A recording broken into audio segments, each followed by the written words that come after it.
నమస్తే అండి. మంచి కథలు చెప్పుకోవడానికి వికాసవాణి మన వాళ్ళందరికీ స్వాగతం చెప్తోంది. ఈరోజు నేను చెప్పబోయే కథ ఏదో ఒకటి. రచయిత కొచ్చెర్లకోట ఎస్వి నరసింహారావు గారు. ఈ కథ జూలై 20, 2025న ఈనాడు ఆదివారం అనుబంధం పుస్తకంలో ప్రచురితమైందండి. మరి నేను కథ చెప్తాను, మీరందరూ ఊకొడతారా? అయితే కథలోకి వెళ్ళిపోదాం పదండి. ఆ ఆదివారం పొద్దుటే రోజూ ఒక సుభాషితం బోర్డు వంక చూసిన ఇంట్లో ఉన్న నలుగురు కూడా ఆశ్చర్యపోయారు. సుభాషితం బదులు అక్కడ ఒక నోట్ రాసి ఉంది. కుటుంబ సభ్యులకి గమనిక, ఈరోజు సాయంత్రం 6 గంటలకి డైనింగ్ టేబుల్ దగ్గర ఒక ఆంతరంగిక విషయం చర్చించడానికి చిన్న సమావేశం ఏర్పాటు చేయడమైనది. అందరూ తప్పక హాజరు కావాలి. మీకు ఇష్టమైన స్నాక్స్ సర్వ్ చేయబడతాయి అని రాసి ఉంది. కొత్త కోడలు మధులిక వచ్చిన ఈ 3 నెలల్లో ఆ ఇంట్లో చిన్న చిన్న మార్పులకి నాంది పలికింది. వాటి వలన ఎవ్వరికీ ఇబ్బందులేమీ లేకపోవడంతో ఏ ఒక్కరి నుంచి కూడా అభ్యంతరాలు వ్యక్తం కాలేదు. హాల్లో అందమైన బోర్డు ఒకటి తగిలించి రోజు పొద్దుటే దాని మీద ఒక చక్కటి సుభాషితం, ఒక భగవద్గీత శ్లోకం అర్థంతో సహా రాయడం అందులో ఒకటి. మామగారైతే చాలా మెచ్చుకున్నారు. ఇంటికి వచ్చిన వాళ్ళు కూడా పొగిడాక కానీ అత్తగారికి అది అంత మంచి పని అని అనిపించలేదు. ఆ రోజు బోర్డు చూశాక సాయంకాలపు సమావేశం గురించి అందరూ ఆలోచనలో పడితే అత్తగారు మాత్రం ఉత్సుకత ఆపుకోలేక పెద్ద కొడుకుని, ఏ నాయనా నీ భార్య సాయంత్రం అందరినీ డైనింగ్ హాల్లో పోగోమంటోంది ఎందుకని అడిగితే నవ్వేసి ఊరుకుంది. విషయం ఏమిటంట కొంచెం వేళాకోళంగా అడిగింది. నాకు చెప్పలేదమ్మా, అయినా ఇంకెంత, సాయంత్రం తెలుస్తుంది కదా, తను నవ్వుతూ బదులిచ్చాడు పుత్రరత్నం. ఇష్టమైనవేవో చేసి పెడతానంటుంటే అవి తింటూ అమ్మాయి చెప్పేది వినేస్తే అయిపోతుంది. దీనికి ఎందుకు అంత ఆలోచన? తిండి ప్రియుడు మామగారు బువాచ అది. చిన్నాడు అలాగే అన్నాడు, నిట్టూర్చింది. అయితే ఆవిడ మాత్రం ఆ సస్పెన్సు తట్టుకోలేకపోతోంది. సాయంత్రం 6 గంటలకల్లా టెన్షన్గా నలుగురు డైనింగ్ టేబుల్ ముందు కూర్చున్నారు. వంటగదిలో నుంచి కొన్ని బాక్సులు తీసుకుని బయటకు వచ్చిన మధులిక, మీరు తింటూ నా మాటలు వింటారా, వినేశాక తింటారా అని అడిగింది. తింటూ వింటాం అన్నారు ఏకగ్రీవంగా. సరే అంటూ మొదటగా సేమియా పాయసం, కరకరలాడే ఉల్లి పకోడీలు భర్తకి అందించింది. బాగుందమ్మా, మాకు ఇష్టమైనవి చేస్తానని ఊరించి నీ మొగుడికి నచ్చినవి చేసావా తల్లి? నవ్వుతూ అన్న చిన్న వ్యంగ్యం ధ్వనిస్తోంది అత్తగారి మాటల్లో. మధులిక కూడా నవ్వుతూ మిగిలిన ముగ్గురికి గులాబ్ జాములు అందించింది. ఇప్పుడు అందరి ముఖాలు వికసించాయి. పెసర పుణుకులు అల్లం చట్నీతో అత్తా మామగారులకు అందించింది. చివర్న తనకిచ్చిన ప్లేట్లో ఉన్న pasta with cheese white sauce చూసి మురిసిపోయాడు మరిది. అబ్బా వదినా, నాకు చాలా ఇష్టమైంది చేశావు అంటూ. ఫస్ట్ క్లాస్ చదివే పిల్లలకి చాక్లెట్ లంచం ఇచ్చి హోంవర్క్ చేయించినట్టు మీరు తినండి, నేను విషయం చెబుతాను అంది. వాళ్ళు తింటూ ఏం చెబుతావో చెప్పమన్నట్టు చూశారు. నేను మీ ఇంటికి వచ్చి 3 నెలలే అయ్యింది. మీరు నన్ను క్షమించాలి. ఎందుకంటే ఇంకా దీనిని మన ఇల్లు అని చెప్పలేకపోతున్నాను. ఎందుకంటే మీలో ఒక్కరైనా మా అందరికీ ఇష్టమైనవి చేశావు, బాగానే ఉంది, మరి నీకు ఇష్టమైనది చేసుకోలేదా అని అడుగుతారేమో అనుకున్నాను నవ్వుతూనే అంది. తింటున్న నలుగురికి ఒక్కసారి చిన్న షాక్ తగిలినట్టు అనిపించింది. భర్త కూడా గిల్టీగా చూశాడు. మా వాళ్ళకి తిండి ఉంటే చాలు, ఎదుటివాళ్ళు తిన్నారా లేదా అనవసరం, కంగున మోగింది ఇంటి ఆడబడుచు కంఠం యుఎస్ నుంచి వీడియో కాల్లో. చాలే ఊరుకో, అయినా నువ్వెప్పుడొచ్చావే ఆన్లైన్లోకి? అత్తగారు ఆశ్చర్యపోయింది కోడలి సెల్ ఫోన్ స్క్రీన్ మీద ప్రత్యక్షమైన కూతుర్ని చూస్తూ. మా మరదలు ఏదో మహా రుచికరమైన మీటింగ్ అంటేను నవ్వింది. అయినా ఇంటి సభ్యులందరూ అటెండ్ అవ్వాలట కదా, మరి పెళ్ళయి యుఎస్ వచ్చేసినా నేను ఆ ఇంటి మెంబర్నే కదా. వెల్కమ్ వదినా, మీకు ఇష్టమైన ఐటమ్స్ ఇందులో ఉన్నాయని తెలుసు, కానీ మీకు తినిపించలేకపోతున్నందుకు సారీ అంటూ నవ్వింది మధులిక. నిజమే, వాళ్ళంతా తింటుంటే నాకు నోరూరుతోంది అని నవ్వి, ఆ విషయం పక్కన పెట్టు, నాకు మాత్రం నువ్వు ఈరోజు ఏం చెబుతావా అన్న క్యూరియాసిటీ ప్రతి నిమిషం ఎక్కువైపోతోంది అంది ఆడపడుచు. నిజానికి ఇది చాలా ముఖ్య విషయం వదినా. అన్నం పరబ్రహ్మ స్వరూపం అని మా అమ్మమ్మ ఎప్పుడూ చెప్పేది. ఈ ఇంట్లో అన్నము కూరలు రోజు చాలా వేస్ట్ అవుతున్నాయి. వాటిని చూస్తుంటే నాకు బాధ అనిపిస్తోంది.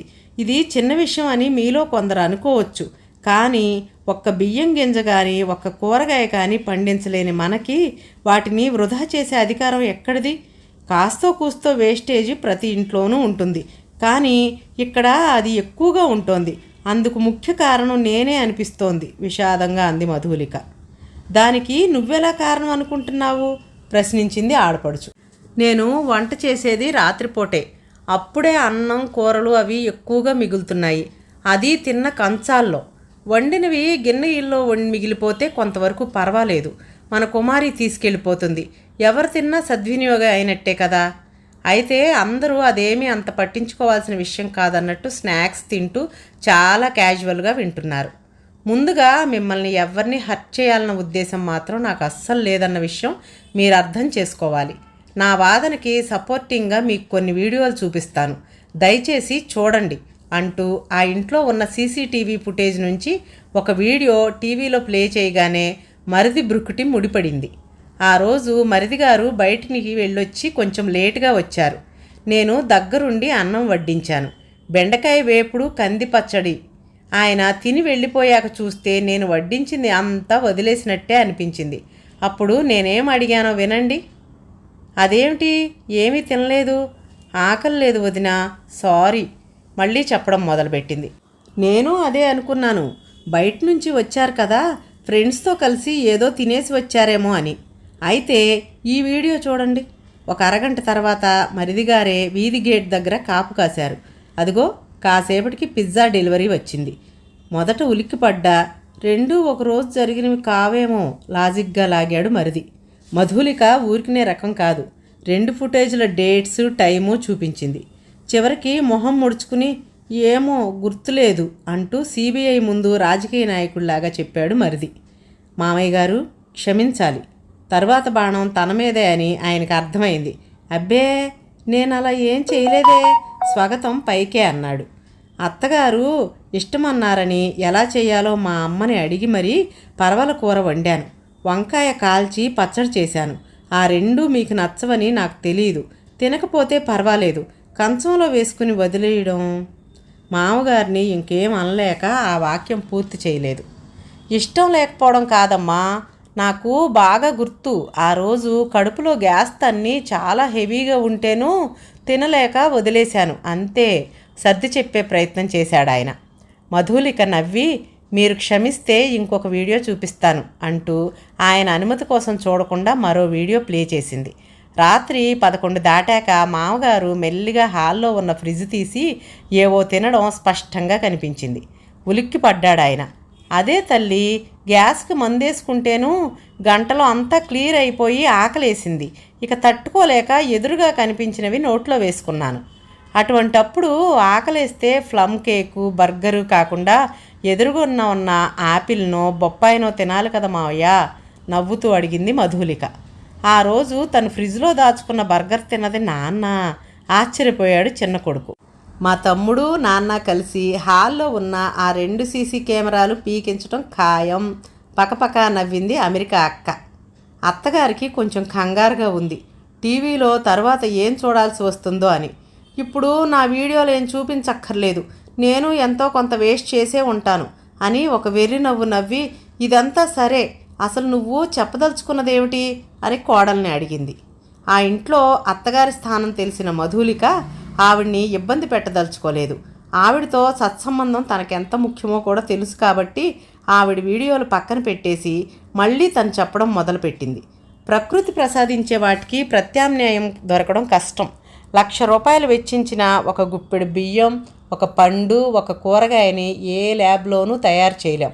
ఇప్పుడు డబ్బులున్నాయని వాటిని వేస్ట్ చేస్తే రేపు అవి కొనే స్థితిలో ఉండకపోవచ్చు. మీకు ఇది చాలా చిన్న విషయం అనిపించవచ్చు, కానీ పెద్ద మనసుతో ఆలోచించండి ప్లీజ్. చిన్నప్పటి నుంచి వాళ్ళమ్మ నేర్పిన సంస్కారం అలా మాట్లాడించింది. మధు, అమెరికాలో ఆయనతో పిల్లలతో కూడా నాకు ఇదే ప్రాబ్లం. ఇక్కడ కాబట్టి సగం తిన్నవైనా ఫ్రిడ్జ్లో పెట్టేసి మర్నాడో 3వ రోజో వాళ్ళ చేతే తినిపించేస్తాను, లేకపోతే కష్టం. నీ మరదల్ని అలా చేయమని సలహా ఇస్తున్నావా కొంపతీసి? పెద్ద తమ్ముడు నవ్వాడు. అందరూ చిన్నగా నవ్వారు. అయితే దీనికి నీ సొల్యూషన్ ఏమిటి? ఆడపడుచు అడిగింది ఉత్సుకతతో. దానికే వస్తున్నాను. ఒక హిట్ సినిమా డైలాగ్ ఉంది, ఇంగ్లీష్లో నాకు నచ్చని పదం సారీ అని. అలా ఈ ప్రపంచంలో ఏ ఇల్లాలికైనా నచ్చని పదం ఒకటి ఉంది. అదేమిటో తెలుసా? అందరూ చెవులు రిక్కించి వింటున్నారు. అనగనగా ఒక ఇల్లు. రైతు బజార్ నుంచి కూరగాయలు తెచ్చిన భర్తని ఆ ఇల్లాలు ఈరోజు ఏం వండమంటారు అని అడిగింది. కాలేజీకి తయారవుతున్న కూతుర్ని కూడా అడిగింది, ఈరోజు ఏం చేయనే అని.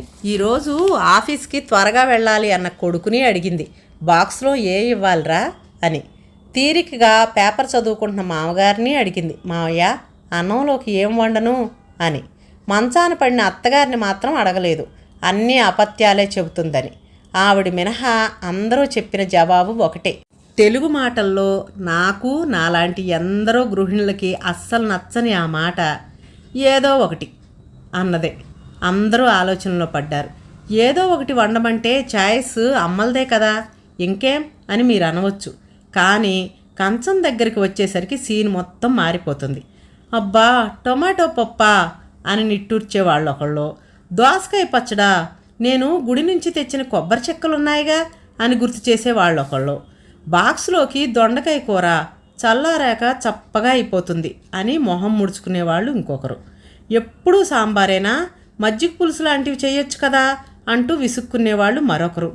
వీరే అంతకుముందు సర్వసంగ పరిత్యాగుల్లాగా ఏదో ఒకటి వండమంటూ ఫోజు కొట్టినవాళ్ళు. అందరి హావభావాలు పరిశీలిస్తూ చెప్పింది, నిజం తల్లి, నీతో 1000% ఏకీభవిస్తున్నాను.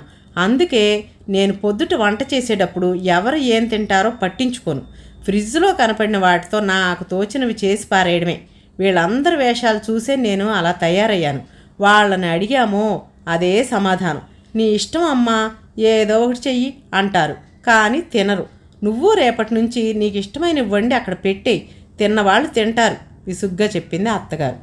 ఇంట్లో మీకున్న స్థానానికి మీరు ఎలా చేసినా చెల్లిపోతుంది అత్తయ్య. నేను కొత్త, నేనంత స్వతంత్రం అప్పుడే ఎలా తీసుకోగలను? అయినా మనం వండినవి అందరూ ఇష్టంగా తింటే ఆ ఆనందమే వేరు కదా. అలా అని ఇవాళ చేసినట్టు అందరికీ నచ్చేవి ప్రతిరోజు చెయ్యాలంటే అయ్యే పని కాదు. అందుకే కనీసం మనలో ప్రతి వాళ్ళకి ఒక ఐటమ్ అయినా నచ్చే విధంగా ఉంటే బాగుంటుందని నా ఉద్దేశం. ఆ రోజు నాకు బాగా గుర్తు. ఈ ఇంట్లో నేను కొత్తగా వంట మొదలుపెట్టిన రోజు ప్రతి ఒక్కరిని ఈ పూట ఏం వండమంటారు అని అడిగాను. మామగారి దగ్గర నుంచి మరిదిగారి వరకు అందరూ ఒక్కటే చెప్పారు, నీ ఇష్టం అని. మీరంతా ఏదైనా తినేస్తారేమో అని భ్రమపడి నాకు మంచివని తోచినవి మీకు నచ్చాలని శ్రద్ధగా రుచిగా చేసే ప్రయత్నం చేసి ఫెయిల్ అయ్యాను. ఎవ్వరూ సరిగ్గా తినలేదు. అందుకే ఒక పద్ధతి ఆలోచించాను. మామయ్య గారు ఇంటికి పెద్దవారు, అందుకని రేపు సోమవారం ఇంట్లో ఉన్న కూరగాయల్లో నుంచి మొదటి ఐటెం ఏం వండాలో ఆయన సజెస్ట్ చేస్తారు, రెండోది ఏం వండాలో అత్తగారు చెప్తారు. ఆ 2 ఐటమ్స్ అందరూ తినాల్సిందే. మరిది వైపు ఓరకంట చూస్తూ చెప్పింది. మర్నాడు మంగళవారం మొదటి ప్రిఫరెన్స్ అత్తగారిది, మరిదిగారు రెండో ఐటెం ఏం చేయాలో చెబుతారు. బుధవారం మరిదిగారు మామగారు చెప్పినవి వండుతాను. ఇలా ఒక వారంలో 2 సర్కిల్స్ తిరిగాక ఇక మిగిలింది ఒక ఆదివారమే కాబట్టి ఆ రోజు మా ఆయన చెప్పిన మను వండడం జరుగుతుంది. అంటే ఆ రోజు భర్తతో పాటు తనకిష్టమైనవి కూడా వండుకోవచ్చని ఆమె భావన. ఒకవేళ ఆ రోజు సజెస్ట్ చేయబడ్డ ఐటమ్స్లో 1 కానీ 2 కానీ ఎవరికైనా నచ్చనట్టయితే తెలియపరచాలి. ఆ ఐటెం వేస్ట్ అవ్వకుండా తక్కువగా ప్రిపేర్ చేయడం జరుగుతుంది. అంతేకాని ఇంకొక డిష్ చేయబడదు. అందరూ సాలోచనగా వింటున్నారు. అలా అని ఇష్టం లేని వండినప్పుడు మరి ఏం తినాలి అంటారేమో. మన ఇంట్లో 2-3 రకాల పొడులు బోలెడు ఊరగాయలు ఎలాగూ ఉన్నాయి, వాటితో సరిపెట్టుకోవాలి.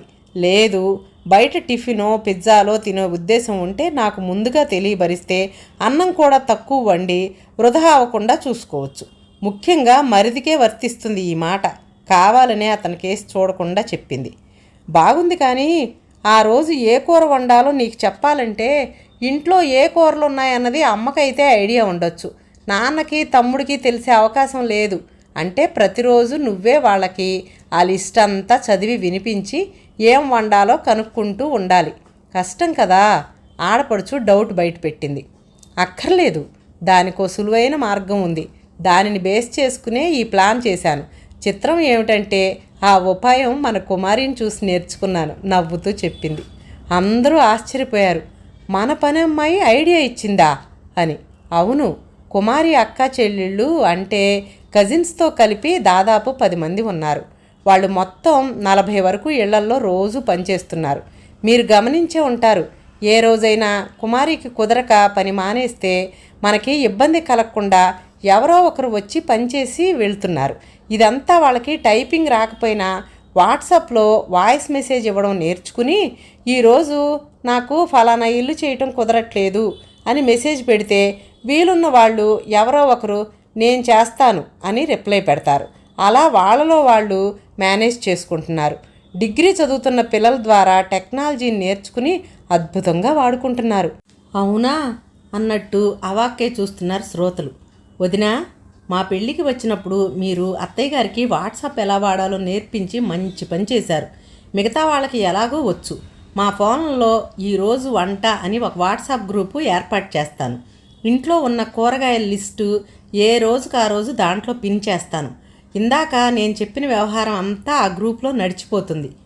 నీ ఐడియా చాలా బాగుంది. ఆడపడుచు మెచ్చుకుంది. భర్త దానికి వంతపాడాడు. మిగిలిన వాళ్ళు ఏం అభ్యంతర పెట్టలేదు. రేపటి నుంచే ఈ వాట్సాప్ గ్రూపు పనిచేయడం మొదలవుతుంది. ఏవైనా ప్రాక్టికల్ ప్రాబ్లమ్స్ ఉంటే మీ అందరి సూచనల ప్రకారం తగినట్టు మార్పులు చేద్దాం. ఏది ఏమైనా వండిన దానిలో ఒక్క ముద్ద కూడా వృధా అవ్వకూడదనేదే నా ఆలోచన దృఢంగా చెప్పింది. మధులిక పట్టుదల గొప్పది. పైగా మంచి ఆలోచనతో ఒక అడుగు పడినా అది 1000 అడుగులకు నాంది అవుతుంది అని తను నమ్ముతుంది. మనము నమ్ముదాం. ఇదండి ఈరోజు మన కథ. నిజంగా ఇంటికొచ్చిన కొత్త కోడలు ఎంత చక్కటి ఆలోచన చేసిందండి. ఒక్క ముద్ద కూడా వేస్ట్ అవ్వకుండా ఉండాలని మనం కూడా పాటించవచ్చు కదా. అయితే ఈ కథ ఎలా ఉంది ఏంటి అనేది మీ విలువైన అభిప్రాయాలని నాకు కామెంట్ రూపంలో తప్పకుండా కామెంట్ సెక్షన్లో చెప్పాలి. ఓకేనా? కొత్తగా ఎవరైనా మన కథల్ని మొదటిసారి వింటుంటే మన వికాసవాణి ఛానల్ని సబ్స్క్రైబ్ చేసుకోండి. మంచి మంచి కథల్ని మీరు ఇక ముందు కూడా వినొచ్చు. మరొక మంచి కథతో మీ ముందుకు వస్తుంది వికాసవాణి. అంతవరకు సెలవా మరి.